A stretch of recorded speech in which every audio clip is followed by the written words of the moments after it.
I'll have to move on to Mark Rivers, who just very briefly is the executive director for the Center for Advanced Radiation Sources and the co-director of the GSC CARS sector at the APS, and so he leads the microtomography program.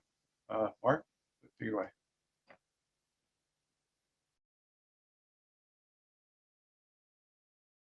And Mark. Okay, can you hear me and can you see my screen? Yes, perfect. Okay, great. Thanks very much for inviting me. I'm going to give an update on the APS and particularly on here low pressure geoscience at the APS. So outline, I'm going to talk a little bit about the APS today, and particular on the geoscience beamlines that are being used for geoscience today, excluding those that are for high pressure, which really isn't the topic of this workshop. And then I'm going to spend a second part of the talk talking about the APS upgrade, which is a very exciting project that is coming soon to the APS. So the advanced photon source is one of 5 BES light sources in the United States, and it's the highest energy of those light sources. So it's a 7 GeV machine that runs at 100 milliamps. It's got very high brilliance or high brightness, meaning we have small beams. It has good coherence, although that is going to improve dramatically with the APS upgrade, as you'll see. The APS also has a unique timing structure. It often runs in a mode where there's a long period between the bunches, and there's a lot of current in each bunch, and this allows unique sorts of time resolved, fast time resolved experiments. There are 68 beam lines, 47 on undulators, and 21 on bending magnets. And of the beam lines, roughly half are funded out of the APS budget, and the other half, 33 of them, are funded from other agencies, such as NSF, BER, NNSA, NIH, and industry. And the APS started running in 1996, so 25 years ago, and most of the beam lines are about 20 years old. You heard Joanne gave a nice presentation of conceptually what the APS, how a storage ring works yesterday. This is just a photograph inside the APS storage ring. So on the, let me get my pointer.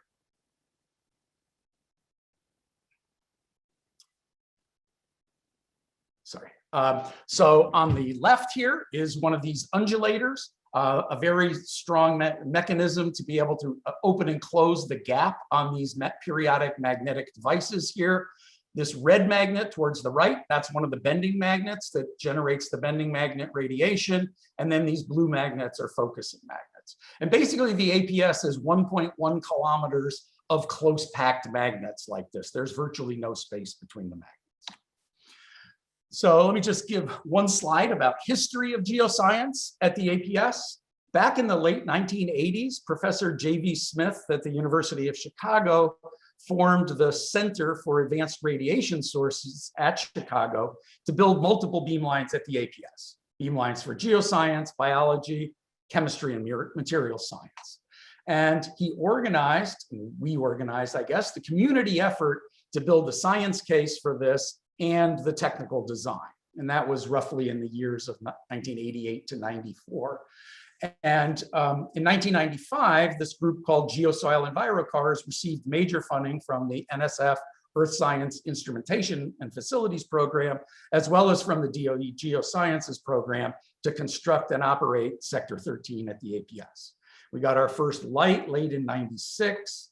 In 2012, we did a canted undulator upgrade to be able to have a independent microprobe station that ran 100% of the time. And we've continued to operate and upgrade the sector for more than 25 years with support from NSF and DOE and NASA and some other agencies. At GSC CARS, you've heard a lot about the instruments that we have in talks already in this workshop. So we've got the dedicated microprobe where we can do trace element microanalysis, fluorescence microtomography, microabsorption spectroscopy, and microdiffraction. Joanne talked about the surface science, which we do in a station on the IDC station, or we can do interface scattering, grazing incidence, and some inelastic X-ray scattering. What I've put in italics and not boldface here are all the high pressure programs at Jesse Cars, which I'm not going to talk about today. On the bending magnet beam line, we have the tomography setup that Sasha talked about yesterday. And then in BMC, we have also interface and powder diffraction. So at Jesse Cars, about 45% of the beam time is for what I would call low pressure geoscience, and about 55% is high pressure. Jesse Cars is not the only beamline by any means at the APS that does geosciences.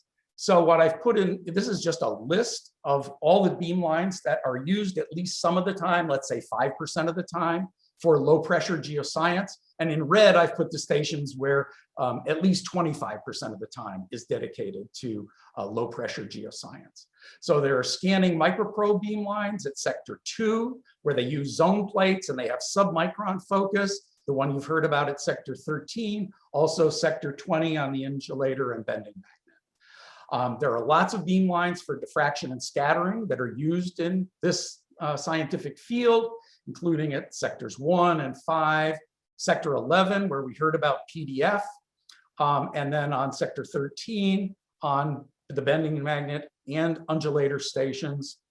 There are 2 dedicated powder diffraction beamlines at the APS on 11 BM and 7 BM. There are spectroscopy beamlines, a number of them. Sector 9 does a lot of environmental sciences work, so does sector 12, as well as 13 and 20. There are beamlines for tomographic imaging at sector 2, at sector 13, that's the station I most closely work with. And then there's a nanotomography beamline at sector 32. And then finally, there are nuclear resonance and inelastic scattering beamlines at sector 3 and sector 30. All of these are used in this low pressure geoscience. But what's coming at the APS is what's called the APSU, or the APS upgrade. This is an $815 million project to update and renew the facility. It reuses about $1.5 billion of existing infrastructure, in particular the infrastructure of the beam lines, and of course just the conventional plant. And that money, that 815 billion is roughly evenly split between the beam lines and the accelerator. So there's going to be an entirely new storage ring with a much lower emittance.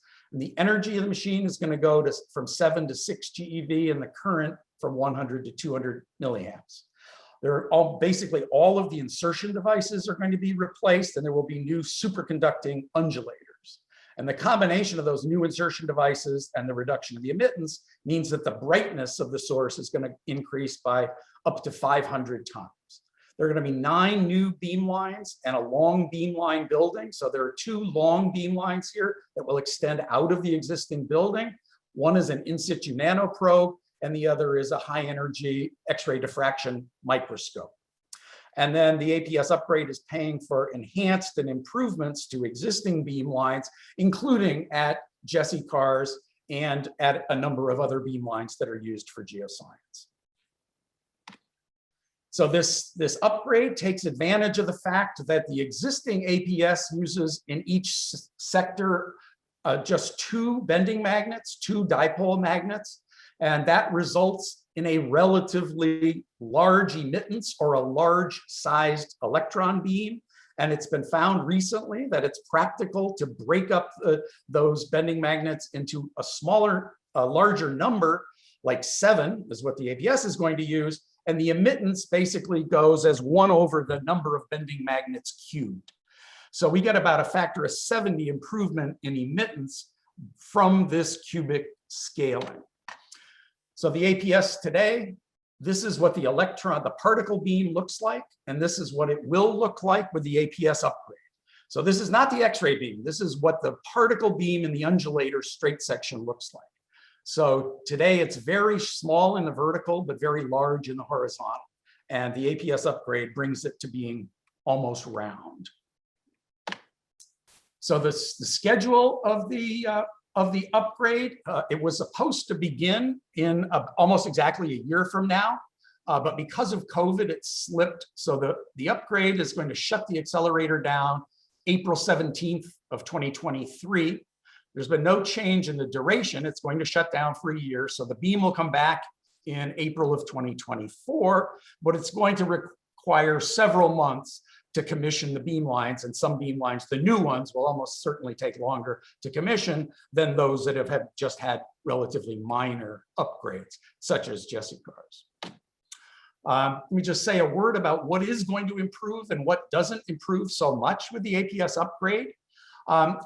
Flux is the number of photons per second per unit bandwidth integrated over all angles. And intensity is the flux divided by the divergence of the beam. So it's the flux per solid angle. That's the figure of merit that you care about with a beam line without focusing. For example, a microtomography beam line that uses full field. Brightness, you then divide by the area of the source. So it's the intensity divided by the source. And that's the figure of merit that matters if you have a beam line with focusing, because the size of the source determines how well you can focus the beam. So a few details of the upgrade: the 70-fold reduction in emittance means that that horizontal beam size in the undulator is going to go from 280 microns sigma to 14 microns. This decrease in the energy of the machine means there will be a small decrease in the flux from the bending magnets at 100 keV. Like at 100 keV, the flux goes down by a factor of 2. But if there's twice the current in the machine, and there's a 100-fold increase or greater in the undulator brightness, mostly due to that source size, there's a modest increase in the flux and the intensity. But we're talking about factors of 2 to 5, mostly because of the increase in the ring current. Bending magnet beam lines are going to have to move a little bit. And most importantly, the beamline optics and detectors need to be upgraded to take advantage of this increased source brightness. So this is just a plot of the brightness. This solid black line here, APS U33, this black line, that's the APS undulator at Jessie cars today. This is the APS undulator at Jessie cars with the upgrade. And this is a little more than 2 orders of magnitude here. The bending magnets similarly get a lot brighter, not quite as much as the undulators, because the source size gets smaller. And you can see that today, for instance, the undulators at NSLS2 are brighter than the APS below 20 keV.